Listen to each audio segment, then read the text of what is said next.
Hey guys, and welcome back to the Saw Shop. So this morning we have some 660 top end comparisons, okay? And we talk a lot about aftermarket, especially here on this channel, okay? And I kind of want to remind some people of, I've really taken this opportunity of a lot of these clone saws as kind of, I've said in the past, put me through Chinese chainsaw school, so to speak. It's given me an opportunity to become very familiar with several different types of saws, okay? My local business has grown because I'm able to work on actual Stihl products, actual Husqvarna products, because I've become familiar with working on the clones, okay? So in just that, the clone saws have been excellent, okay? I mean, absolutely excellent. So this morning we are talking about aftermarket cylinders, okay? This does not apply to OEM, okay? Because we are talking about aftermarket cylinders for clone saws, okay? So let's start off what OEM would be, though. You're talking about an OEM top end for a 660 is going to be somewhere in the neighborhood of 400 bucks, okay? Uh, that's as much as a clone saw costs, okay? Now, is the quality difference? Oh, absolutely. Is the performance any different? I don't think so at all, okay?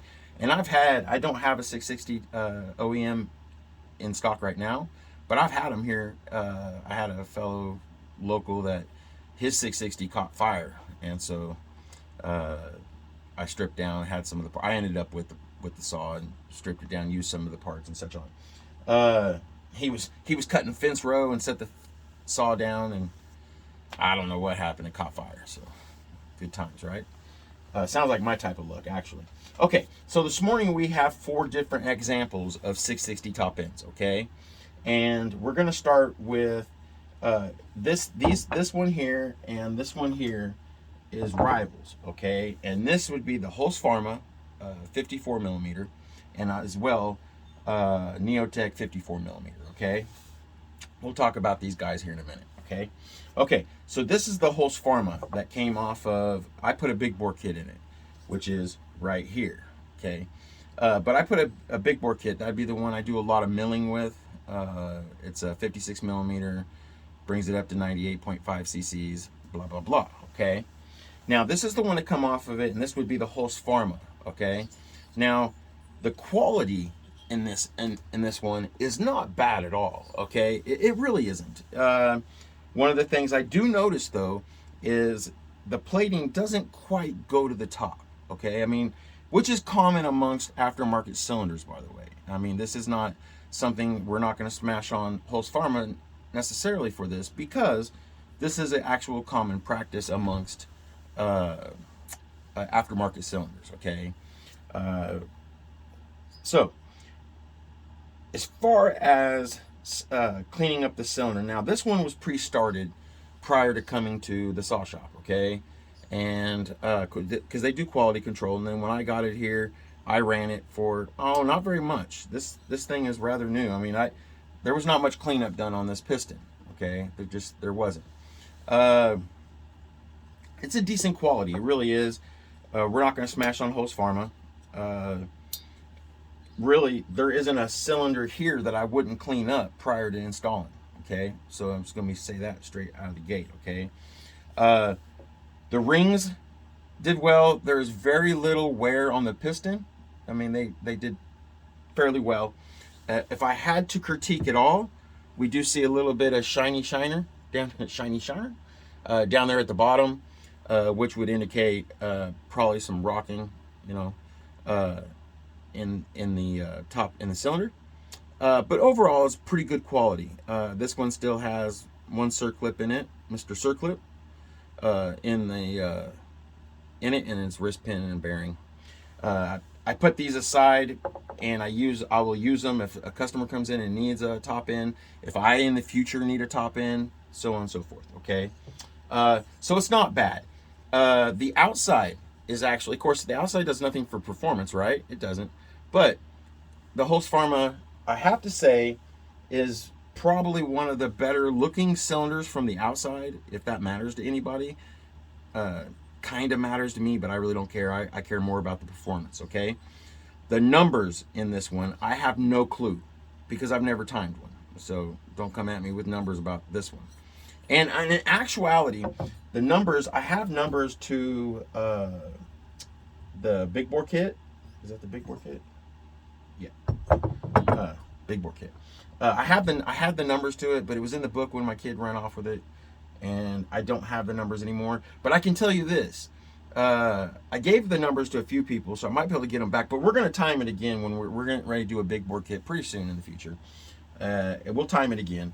But out of the box performance is one of the best cylinders that that I've seen as far as a big bore kit out of the box performance, not having to do a bunch of port work. It's almost like they casted it after the Kansas City top end. Okay, as far as the KS top end, so it's pretty good quality as far as its numbers. Okay, but as far as the rest of this, I really don't know the numbers yet. But we'll start here. So we're really looking at quality today. Okay, I can tell you I ran this one, had no issues with it. I've ran this one for an awfully long time in my Grim Reaper, my holzffarma 660 that is now a big bore as well, and they both ran well. The original top end in my Grim Reaper, I should have brought that one down in because it milled probably several hundred trees. I mean logs rather. So and it was still, it's in great shape. It's in good shape. I should have brought that one for this one. But this one was easier to get. So so the quality I would give for after, now we're talking aftermarket. Our curve here from 0 to 10 isn't all the way up to OEM. Okay. Well, sure, yeah, we'll curve it like that.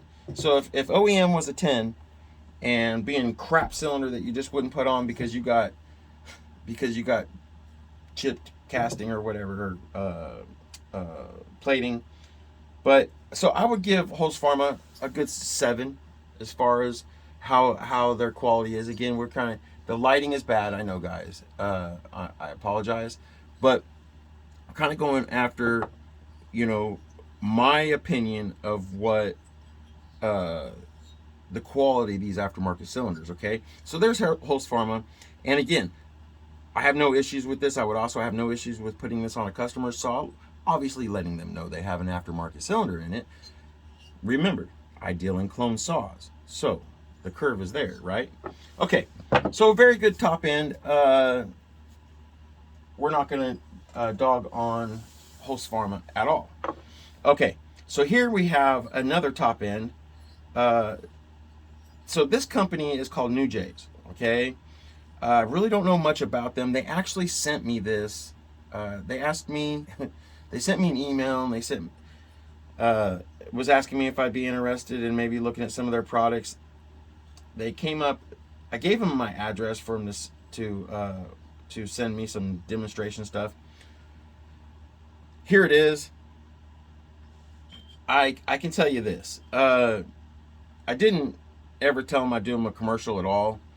But they sent me this top end. I can tell you that the plating on this one also doesn't go to the top, okay, which again is in aftermarket, it's almost an industry standard, okay, is at least what I have found, and it's not of bad quality. It really isn't. I noticed a lot of chips. You would think if you were going to send somebody a top end to do a review on, you would send them the best. So we're going to have to just figure maybe that they gave us their best cylinder. And this ain't a big deal. The exhaust side has a couple chips in the port on the outside, okay, but not a big deal. The gasket will seal that. Not a big deal. The lower transfers have a really big lip, which is also common. I mean, we'll go back here to holzffarma real quick. It has a lip, but nowhere near the one that noetec has, okay? It doesn't. It's a lot smoother as far as the transition, which I like to taper. I got that off from another gentleman. I like to taper and make them smooth, where the flow will go in good. But there you have that. But so this one has a really, really, really a big lip, okay? Also, Another thing I don't like about this cylinder, this new J cylinder, is if you can see there in the intake side right there. Hopefully you guys can see that. Okay. There's some chipping around the plating. Okay. Where, and I haven't done any work to the cylinder. It would concern me that if I did start cleaning this up, that we might get some more chipping. At this point, you would want to widen it a little bit anyway. You could clean it up. So as long as it didn't chip when you cleaned it up, it would probably work fine. But I haven't cleaned it up and I really don't know. The lower transfers, again, there's a lot of, like in this one, there's the upper transfers. I apologize. There's casting slag there. I mean, if you installed your piston in this thing, okay, it would tear it up. I mean, it would damage the piston regardless, right out of the gate. One of the reasons why some builders want to have a kit saw is because they not only do they get to assemble it themselves, they can do the work to the cylinder prior to it being basically pre-cleaned up by the cylinder in quality control. So when you start this thing at quality control, the companies, after installing the piston, it's going to do all the cleanup. Okay, I don't like that. So, and a lot of other builders don't either. So I would give this one a 4, guys. I wouldn't. Now, would I install that on my saw after cleaning it up? Depending on if it chipped, again, if it chipped some of the plating off the side, if it chipped some of the inner plating off, absolutely not, throw it in the trash. But I would, yes sir, for my saw, but I would not put this on a customer saw at all. Okay, so let's go to the big bore, okay? Now the big bore, I am very, we talked briefly about this, and if you go back in some of my videos when I did the big bore kit on both of my holzffarmas, excuse me guys, I was really happy with this. I want to show you guys something that is not the industry standard, okay? The plating goes all the way to the top, okay? It does. It goes all the way to the top, and there's even some plating on the top squish band.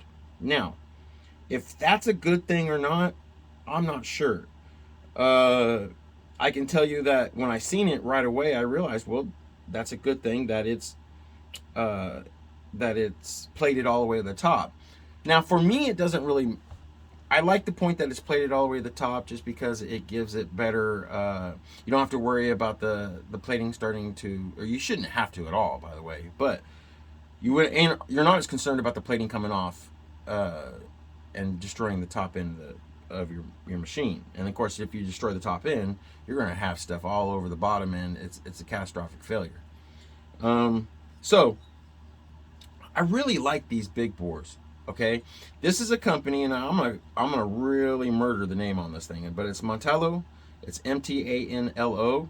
The numbers were great. These are, in my opinion, probably casted from a ported cylinder. Okay, so out of the box performance for an aftermarket affordable cylinder. Okay.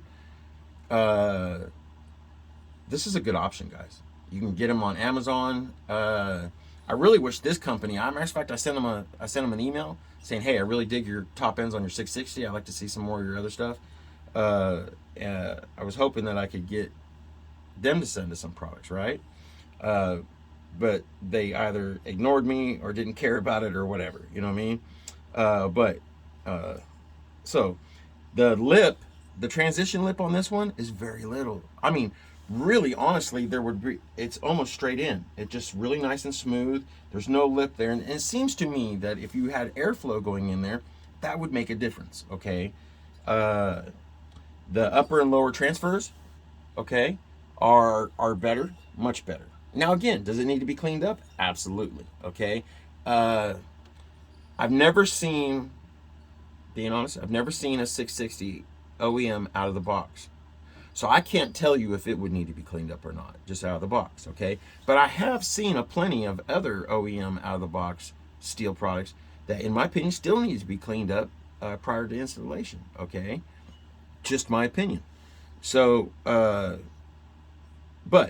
So if you're looking for a 660 big bore 56 millimeter aftermarket option, this is a good one. I run them on 2 different saws. The milling saw has it on it, and my Grim Reaper does. Now I'll tell you this: one of my saws, see the Grim Reaper, I didn't need a base gasket. Had hardly almost 18 squishers, which is really not acceptable, to be honest with you guys. You need to have about 20, 22. Okay, so in reality, I should probably go back and put a base gasket on it, or take a little bit out of the top. My buddy down the road has the ability to do so. We'll see.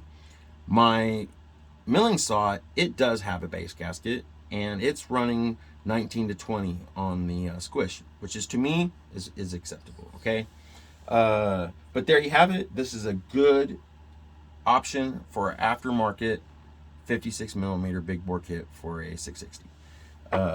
Again, just my opinion. We'll set that aside. Now we're going to go to the Neo-tec, okay? The Neo-tec is also very clean. Also plated all the way to the top, okay? Which is impressive. It really is. It really is. There seems to be some pre-champering going on here, okay? Like it was cleaned up, okay? It was definitely cleaned up, okay? This came in the Neo-tec, easy for me to say, parts kit, okay? And it has a better look to all your transfers in there. It just does. It does. To your upper and lower transfers, to your both your intake and your exhaust ports. And it just seems to be, if you had to have a saw that was pre-assembled, quality controlled, started up at the factory and sent to your home, and that be acceptable, I would say that this was probably your best and so I'm thinking, well, they must do this, because to me, this is cleaned up, guys. This was not done during casting. This was cleaned up, okay? So somebody took the time to go in here and clean these up, okay? They did. And so, is it the best quality? Would I do more cleanup? Yes, I would, absolutely. Of course, I'm going to widen the exhaust just a bit, and do some other. We're going to time this one. I have no idea what the timing on all this is, and we're not far off from doing the build, so we'll know soon. But I'm hoping that the upper transfers are in a acceptable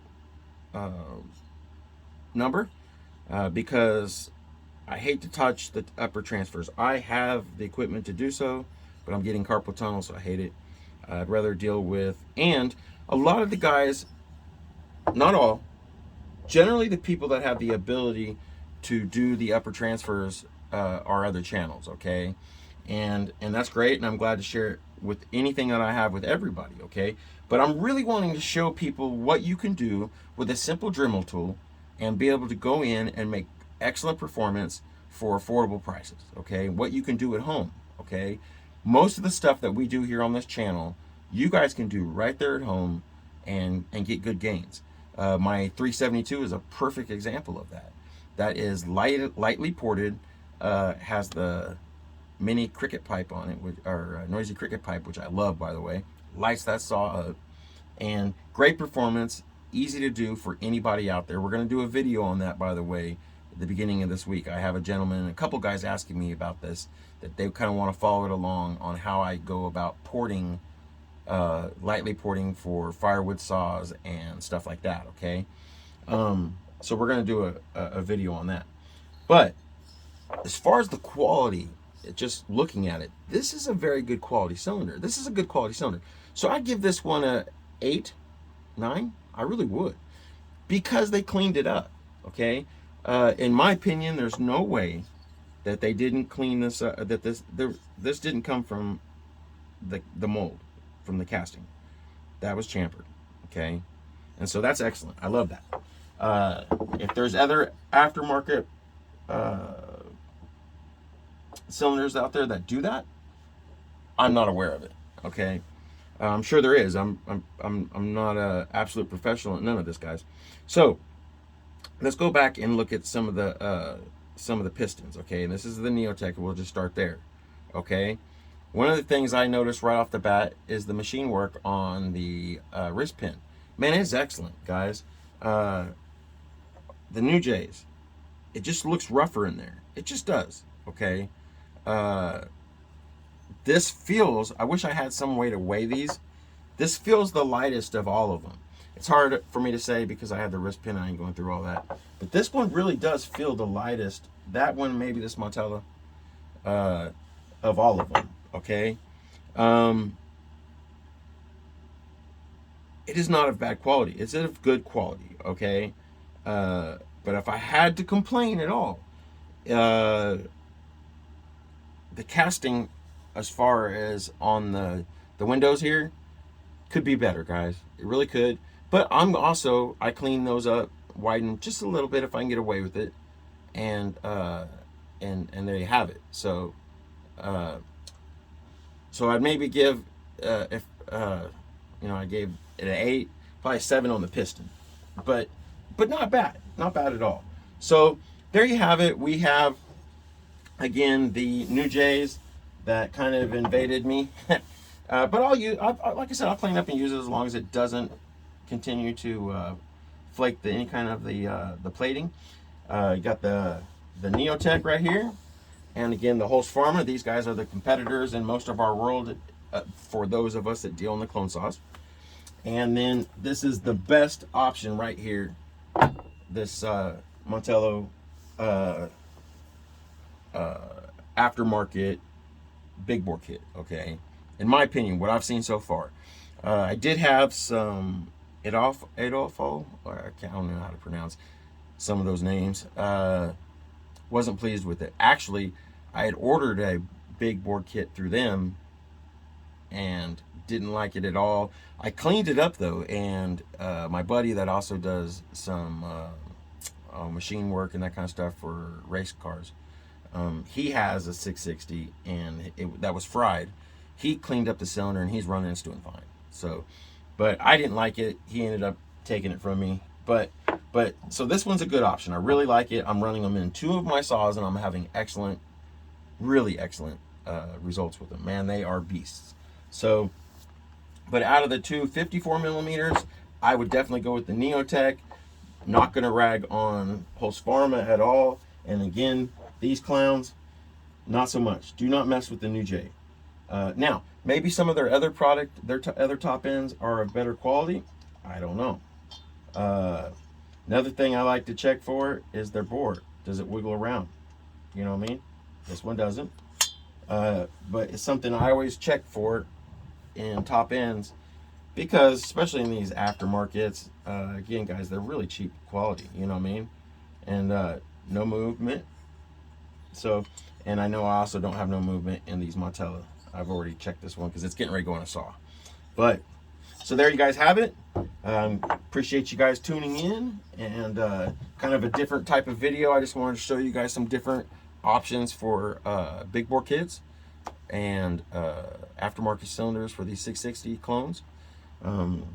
Again, and so let's do some pricing real quick. These New J, I think, was right around, I don't remember, I read on their Amazon deal, I think it was around $60, which is a little bit more expensive for some of the cheaper ones, okay? The big bore kit is right around 50, 55 bucks, okay? Again, very affordable. We're talking about a $400 clone saw, okay? $300 to $400 clone saw. So, very affordable. The Neo-tec, depending on where you find it, anywhere around the same, around 50 bucks, 45, 65 bucks, depending on where you get it. And of course, holzffarma about the same, okay, guys? Again, very affordable options to get your saw up and running. You know what I mean? If you've got, we won't go into that OEM thing. In my mind, and I can tell you this a fact, I have had my 660 up against an OEM 660, and it blew the brakes off of it. And so the gentleman that had the saw catch fire, Stihl took care of him and replaced the saw, and he borrowed one of my 660s in the meantime. I lent him one of my saws, and when he got back his other one, He was glad to have his OEM saw back, but he said, hey, my OEM doesn't compare to that big bore. It just don't. And so now, is the quality the same? It's not, guys. I ain't gonna lie. It's not. It's just not. But is the price anywhere near? Absolutely not. And I can tell you this: you could buy so many of these saws compared to the OEM, and there's no way an OEM is going to outlast 2 or 3 of these saws. It's just not going to. It's just not going to. And so, and it all depends, again, guys, how you treat your equipment. I'm very meticulous about my equipment. I take good care of them. I do a lot of maintenance on it. These aftermarket clone saws are cheaper. The parts are cheaper. The seals are so easy to go in and replace. It doesn't take no time, and you can replace them like that. I go ahead and put after the same seals because I got them on hand by the dozens, you know what I mean? So it's not a big deal for me to go in and replace the seals. I just put, again, holzffarma or Neo-tec seals back in them.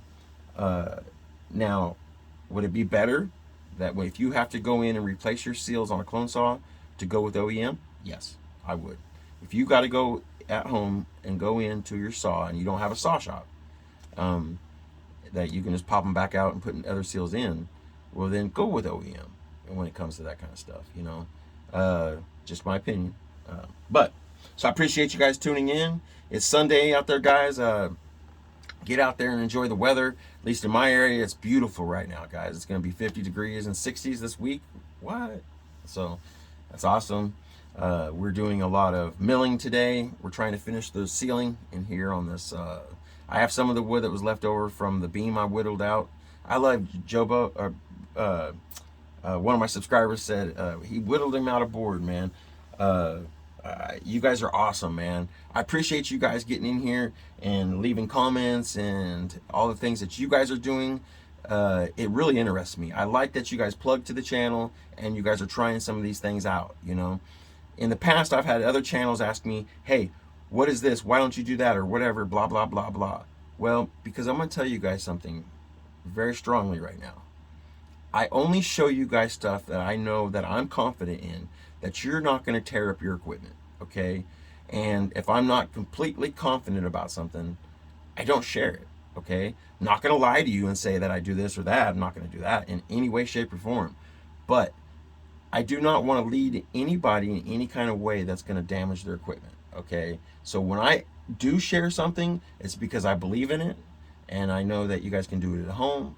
And I like that you guys are doing muffler mods and big bore kits, and you're sharing it, and so I love it. The one guy, my mind's going crazy right now. I can't think of it. Jobu, yeah. He even uploaded a video to his YouTube, you know, where we could go and check it out. Man, that is excellent, guys.